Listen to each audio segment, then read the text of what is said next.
everybody. I'm JD Simon coming at you here on the blog once again. Thank you for joining me. We're at my good friend Gary's home today. Gary, say hello. Hello, JD. How you doing?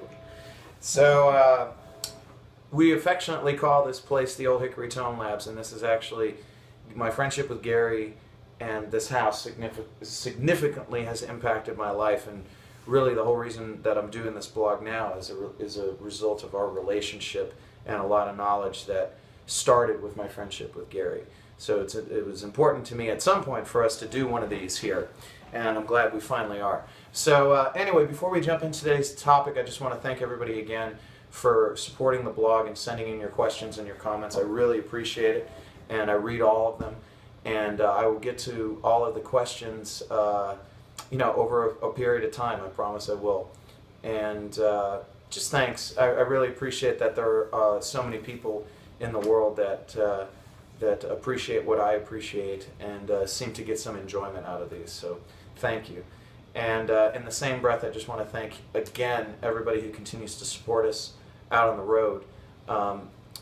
It seems like almost every evening that we're out, there's people that have driven long distances to come see us play, and that's just really amazing to me, and I'm very grateful. So if you haven't seen us yet, please go to simo.fm or the Facebook fan page and check our tour dates, and please come see us. We'd love to play for you. And thank you again to all who have been so supportive, and I hope to see you again real soon. This upcoming Saturday, we're actually going to be down in Columbus, Georgia, playing the Loft. So if you're nearby, come see us. It'll be a good time for sure. We love playing there. So today we're going to talk about Gibson ES5s, which is what I'm holding right here. I'm actually holding Gary's beautiful 54, which is a spruce top. Used to have a Bixby, and I think he replaced the tuners. But this is nonetheless a very, very wonderful example of this model, and it's been Gary's baby for quite a long time. And some things to note about the history of the ES5. The ES5 came out in 1949, was made through 1962, and was a premier model in the Gibson line, I would say, in the archtop world, that is. And significant changes to the model happened in 1957 when the P90 pickups were changed to full-range humbuckers. And also, this being a 54 is sporting an ABR1 bridge that had not been on it since its inception. It's a fairly recent addition on this particular 54. Was they changed to the ABR1. And so, in the same breath, I should also mention its close brother or sister, the Switchmaster, which is essentially the same guitar. Came out a year later than this, came out in '55, and had a switch, simply had a switch right here to be able to switch out the pickups, and had a separate tone control for each volume. And these guitars, the Switchmaster and the ES5, mostly the ES5, it was a very, very popular model with a fairly large group of very influential blues players in the late 40s and early 1950s. And I'll talk about them in depth in a minute and give you some examples. But before we go there, obviously a beautiful archtop like this, plugged into a hand-built Tweed Deluxe that Gary made himself. Very appropriate in styling of what one would play this type of guitar through in those days. We'll play some just on the neck pickup.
So anyway, I'm not, that's a bunch of whatever.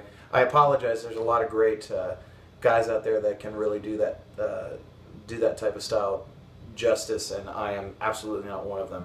But anyway, just trying to give you an example of the tone of it.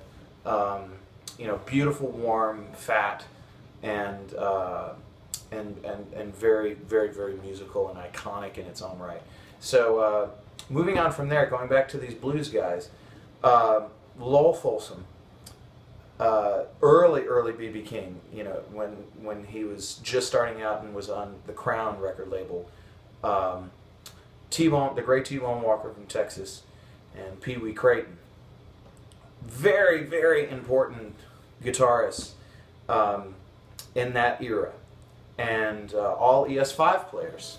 And the thing that's beautiful about the design of this guitar is that when you start to blend these three pickups, or just two of them, you start to run into a wide range of out-of-phase joy, as it were.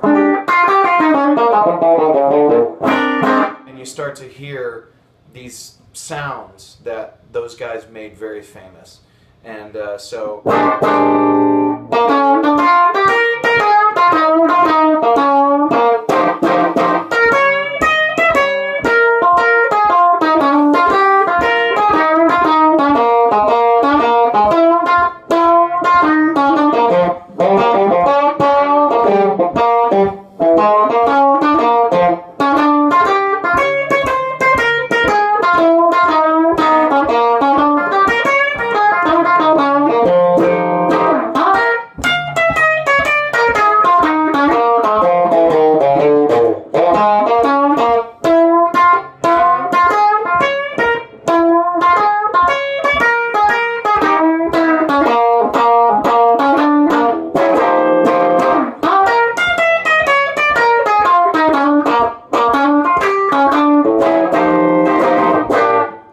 I played in B flat, because all those guys played in horn keys: E flat, B flat, A flat, G flat sometimes.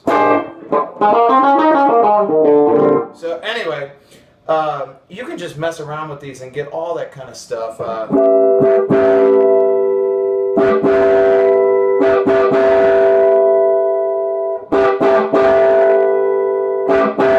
Here's a very...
anyway, and then you can also, in like the, you know, the very, if we're going to play like T-Bone, we got to play like this, right?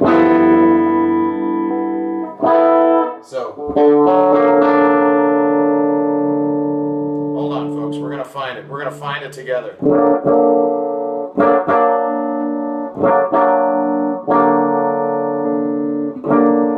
guys are like...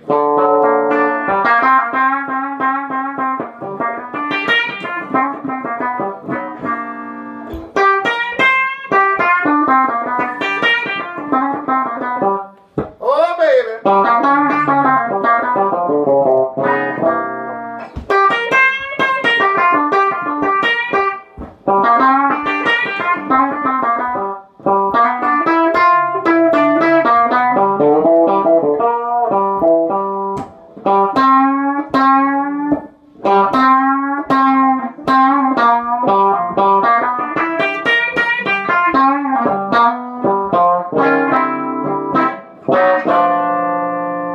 It's a T-Bone Walker chord. You got to know that chord.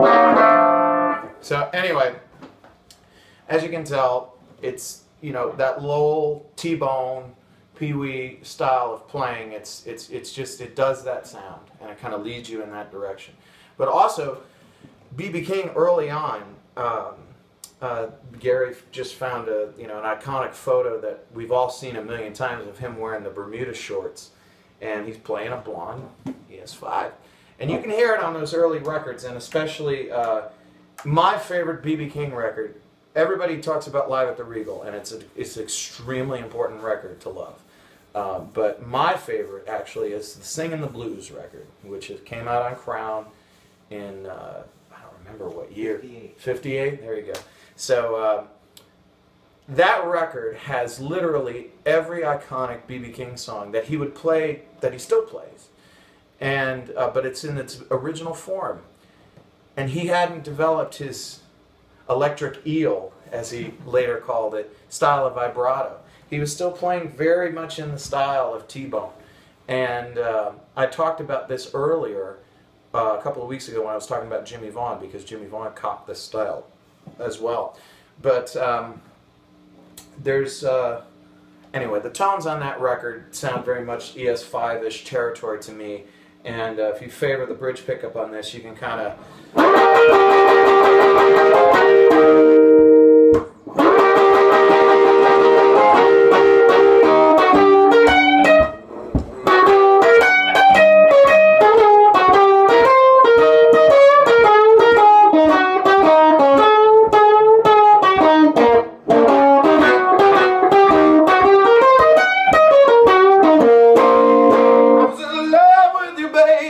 Anyway, so we have too much fun here. So anyway, it nails that kind of sound as well. So that kind of covers really, you know, in modern times, well, modern times, the last 25, 30 years, there's great players that I love equally as much. Guys like Dallas, Texas's own, well, actually he's not from Dallas, but Dallas has claimed him. Anson Thunderbird has played one in the last 30 years, and you know, he's normally a Strat guy, but he pulls the ES5 out. The great Ronnie Earl also has played one from time to time, and the great Kid Ramos from Orange County, he also has played one. What would you like to interject? Junior Watson. Oh yes, and of course Junior Watson, because all those guys, it's very much, it's kind of called West Coast, but really the style we're talking about that originated with T-Bone and Lowell Fulson and all that, to me that's kind of the beginning of the Texas blues sound, which is very uptown, very horn arranged. And in the way that those guys played lead, and even B.B. King for that matter, it's very, because there wasn't a lot of vibrato, it's again all about phrasing, which we talked about a couple of weeks ago as well on that same episode where I was talking about Jimmy Vaughn. It's like horn stabs, you know. It's